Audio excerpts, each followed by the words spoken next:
To throw on second down is Smith. And this one caught by Travis Kelce. And now we won't see a play on first down. We're going to get a timeout instead, as they'll stop it with 27 seconds remaining here in the second quarter.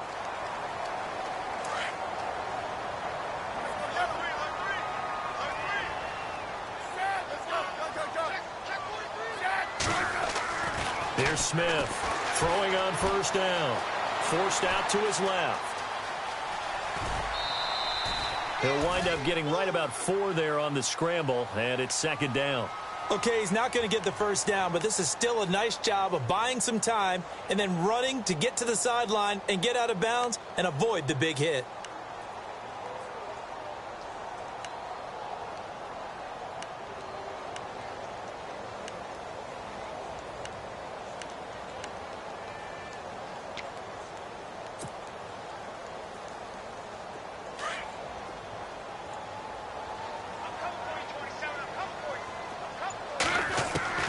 Here's Smith now on second down.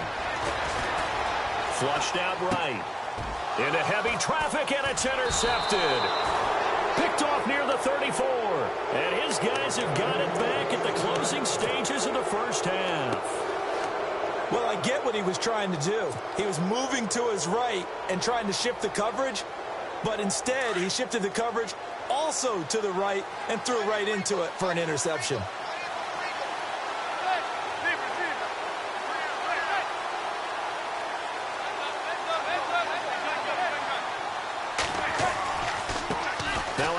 Looking right. And able to get this one across the 45 before he's brought down. Now a timeout taken. Perhaps a chance for one more quick play and then another timeout if they hurry. We'll see.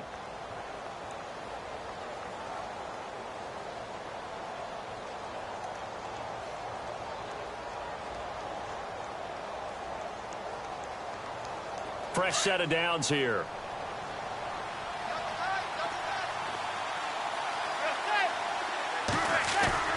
Now a play fake here on first down. Looking deep downfield.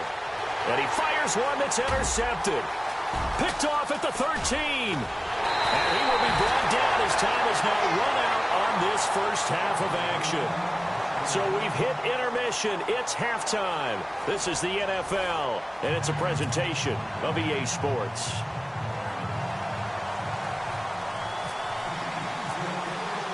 So both teams have their marching orders, and we'll get going again here in quarter number 3. This is fielded a couple yards deep.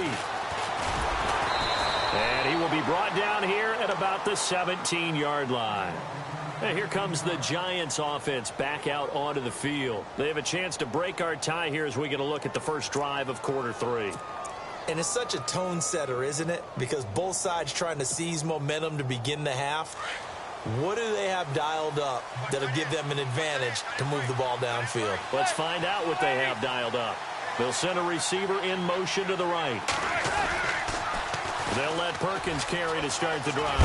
The ball comes out, and it's picked up by the Chiefs. And they are going to take possession of the football inside the 15 at the 14-yard line. They may have the edge on the scoreboard, but that hasn't made them passive, has it? I mean, they've dialed up a pretty good run blitz there. And Brandon, you know that all blitzes aren't just designed to get to the quarterback and the passer. Sometimes you're just trying to take away every gap, every hole that might be created in the running game, and they did it to perfection and caused a fumble there. Took away the gaps, took away the holes, took away the football. And this play goes nowhere, losing yardage back to the 15. That's going to go as a loss of a yard, and it'll be second down. Well, Brandon, so much for halftime adjustments. They still can't get anything going on the ground. It may be time to loosen things up and start flinging it around a little bit. Looks like the defense in press coverage here.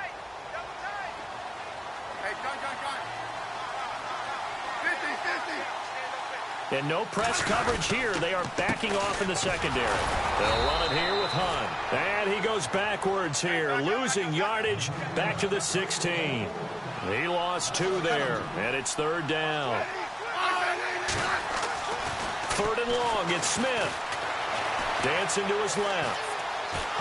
And he can't find a receiver, and he's brought down. Olivier Vernon in there pick up his second sack now of the afternoon. So on fourth down, Andy Reid decides to send in the field goal unit. From the left hash, this from 34. And the kick by Butker is good. And they take the lead here now at 10-7. So they don't get a touchdown here on this opening drive of the third quarter, but I think you still say mission accomplished as they come away from it with the lead. Absolutely. You got to apply the pressure here, make the other guys play catch-up for a while, and now you just hope your defense can step up and protect the lead. This is fielded a couple yards deep. And New York set to take the field. And last time they coughed it up, led to a field goal. They're fortunate that it only led to a field goal, but still, they're not happy about it. Could you sense the relief, though, when they only gave up the field goal and they were able to trot back out on the field and start this drive? A little more pep in their step because they didn't cost their team a touchdown. But they know they've got to do it a lot better than they did on the last possession. The coach will just be relieved, though, if they recoup with a score here, right? I think the coach would be ecstatic to see them pick themselves back up and now take it downfield, punch in the end zone without turning it over.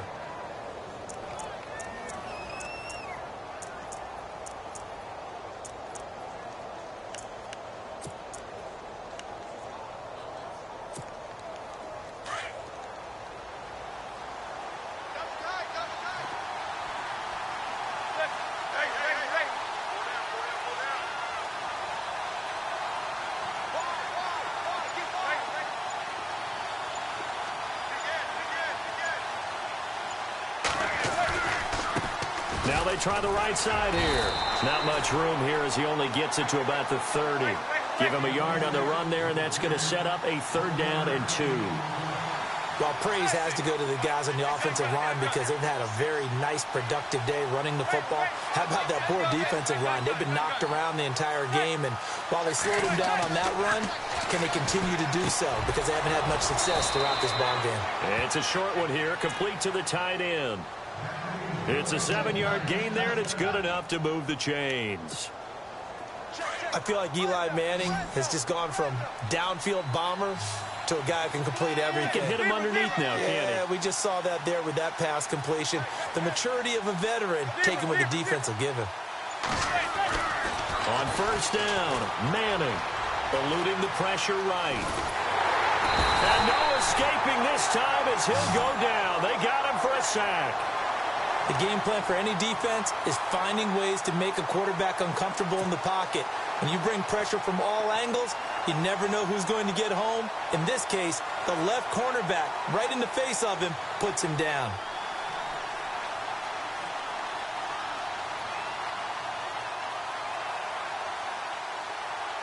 So the defense gets to the quarterback. Now the offense backed up on 2nd down.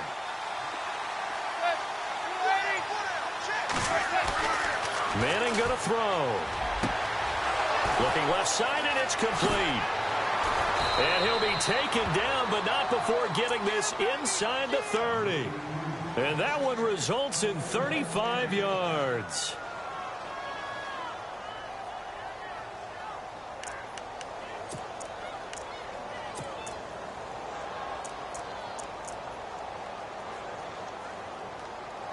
And now a 1st down following that long gain. Little motion now from the tight end. Now a handoff looking right. And he's got room.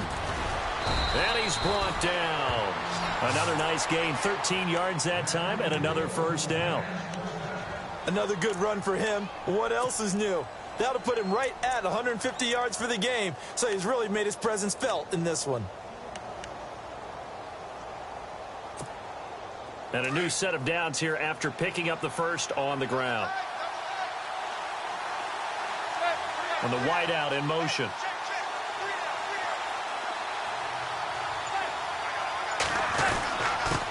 And a give this time to the tailback. He will push his way down to about the 14. Give him a couple on the carry there, 2nd and 8. Let's give a lot of credit to the offensive line. They've been able to move the ball really well on the ground the entire game, and while that wasn't a huge one, that's okay. They'll take them in short, steady bursts. And he'll give it here to his running back. And he'll fight his way down right around the 12. Only a gain of a couple there. That leaves them needing about 7 here on 3rd down. Well, that's not a run that's going to make any of the highlight tapes, but they've been moving it well all game on the ground. This is another one that keeps them moving forward. Now Manning. Escaping the pressure right. He may try and run for this. And he will score. Touchdown, Giants. Eli Manning, a 12-yard touchdown run. And the Giants have taken the lead. Well, the defensive coverage was good, so good he just decided to make a play of his own, and it worked out. Yeah, you often wonder if they think to themselves, was the coverage too good to allow him to run the football? But I think you'd rather take your chances with him doing exactly that, and he beat him on that play all the way to the end zone.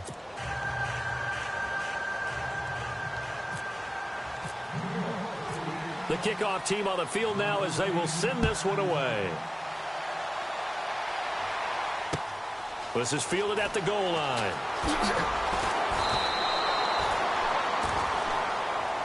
And now here comes Kansas City. And last time able to get 3. It's not what they wanted. They wanted 6, but they got at least something. They mustered something out of the drive. They'll take it. I like the way you've described it. Not ideal, but they'll take it. Anything to put some points on the board. But this time on offense, they don't even want to see the field goal kicker trot on the field. They want that ball in the end zone. Yeah, they'll be going for 6. They'll get 4 there out of the screen, and it's 2nd down. In order for a screen pass to break big, a lot of things have to come together and be well executed. But all it takes is one small thing to go wrong and keep it from being a big gain. Possible run anticipation here as the D-line sandwiches together. Smith going to give this one to Hunt. And he'll get this up over the 25 to the 26. Give him 4 on the carry, and it'll make this a 3rd and about 2. On any running play that's called, they're always hoping that it's going to break big and go the distance. But when you get a nice gain like that, you're able to do so many things anyway. You can come back and run essentially the same play again, continue to move the ball on the ground, or you can decide to throw the ball now because usually you have the defense back on its heels. On 3rd down, that's Hunt, and he'll fight forward to about the 27-yard line. Just a 1-yard pickup there, and it'll be 4th down. And the trend continues here in the 4th like it was in the 1st, 2nd, and 3rd. He's had nowhere to run. And you're probably thinking to yourself, why do they keep feeding him the football? Well, they trust him first and foremost. They do believe that over time he might actually pop one of these runs. The bottom line is he takes care of the ball well for them, so they'll keep handing it to him.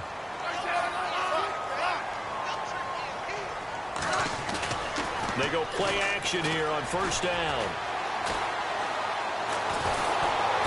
And he can't get away from the pressure. The Giants get there. Olivier Vernon getting him once again, his 3rd sack of the afternoon. Now Smith to throw on 2nd down. He'll leave it for Hunt, complete. And he'll get it up near the 35, right at the 34 here. Give him 2 yards on that play, and they're going to face a 3rd down.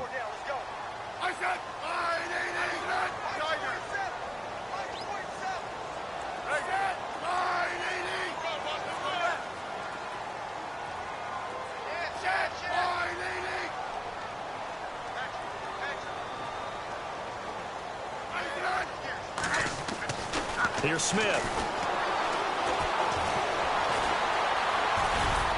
And he'll get it out near the 40 to the 39. 5 yards that time out of the scramble. But now they're looking at a 4th down situation. And, partner, I would guess that in his headset he was hearing from his coach, it's 3rd down, don't take a sack. And in this case, he's able to avoid the pressure and get out of there. He doesn't get the 1st down, but he does turn a possible loss into positive yardage. 1 score down. Here we go. They're going to go for it here on 4th down. 50-50.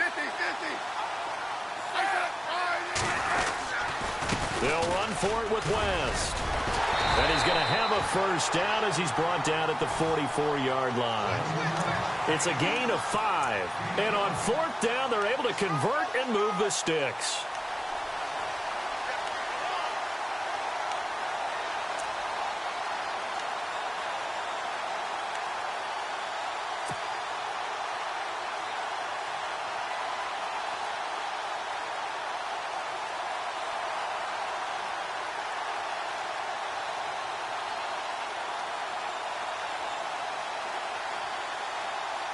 And, of course, the quarterback in this situation, he's realizing time is becoming a factor.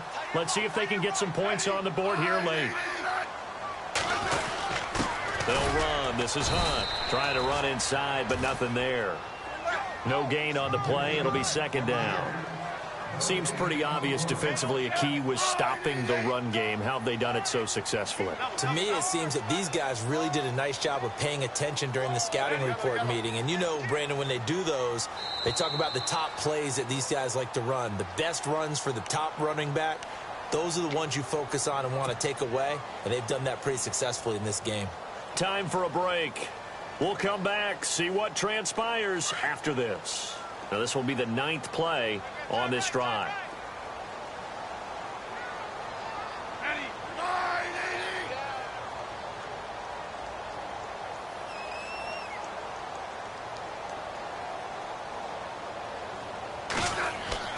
They'll try the air now with Smith. Caught out left side by Robinson. And he'll be knocked down sideways. That one good for 12 yards into Kansas City first. First down now, but the clock continues to move.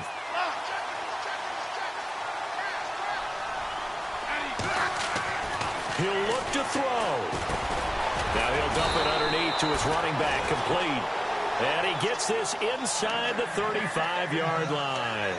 11 more on that one and another first down.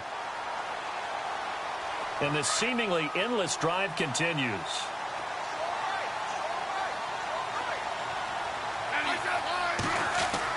Back to throw. Flush to his right. And some room to maneuver. And he's able to get it down to the 25-yard line. He'll get 8 on the scramble there. It'll be second and a couple. Smith trying to get him to the line quickly with the clock rolling.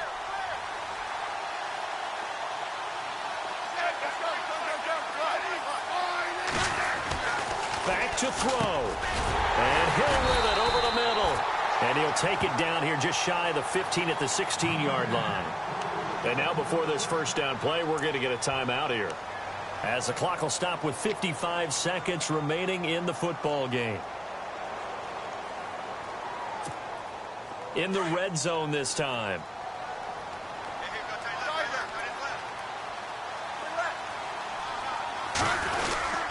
Now Smith will turn and give this to his fullback, Sherman. And they'll get him down right around the 16. Just a yard on the first down carry, so it's second and 9. Now another timeout called for by the offense as the clock stops here with 46 seconds left to play.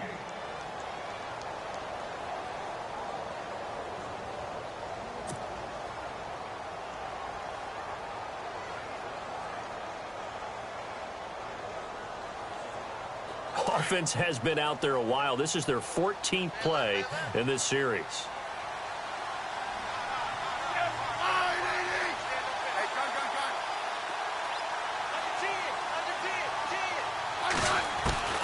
They'll look to throw. And this is caught. Touchdown. And they've taken the lead here in the final minute. Wow, I know it's a never-say-never situation, but to me, that looks like that's the one that's going to finish them off. The score that puts them in front here late, but not. You got to rally your kick team, don't you, and say the last thing we need is a big return. And what happens is guys get overeager, get out of their lane because they're so excited they want to make the last tackle. You mess up, could come back at you a long way.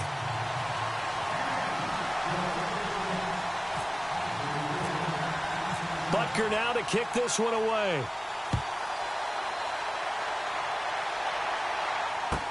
This is fielded a couple yards deep. And the decision to bring it out, a good one, as he's up a yard or two shy of the 30.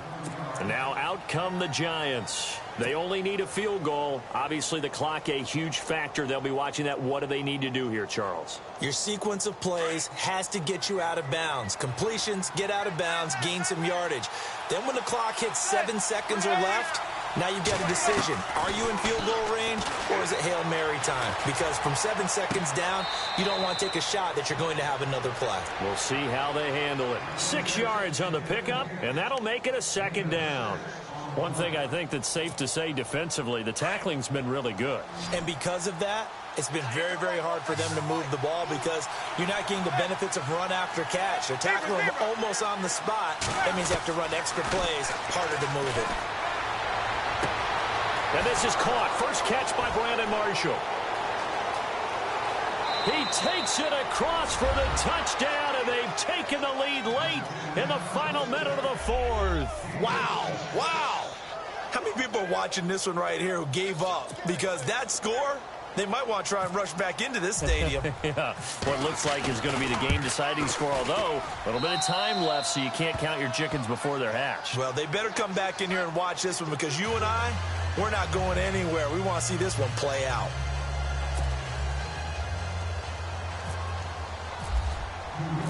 Out is the kickoff unit as they run up and send this one away.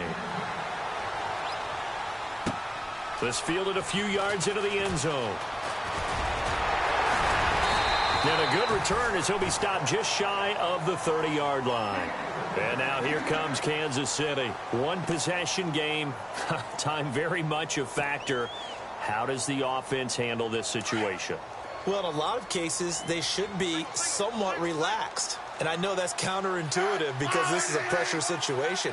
But this is Friday practice every week of the season. You go over this situation, having to go downfield, limited timeouts, got to get out of bounds and keep the drive going and set yourself up. Defensively, you can't just lay back and let them do whatever they want. So it is a cat. Oh, this is taken in. It's complete. Now whistles come in. We're going to get a timeout here by the offense as they stop it with 14 seconds to go in the game.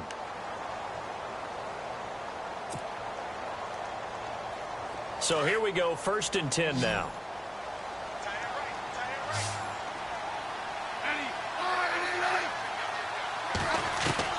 He's back to throw. And no escaping this time as he'll go down. They got him for a sack. 6 seconds now, 5 seconds. The amount of sacks that they've absorbed in this game is absolutely extreme.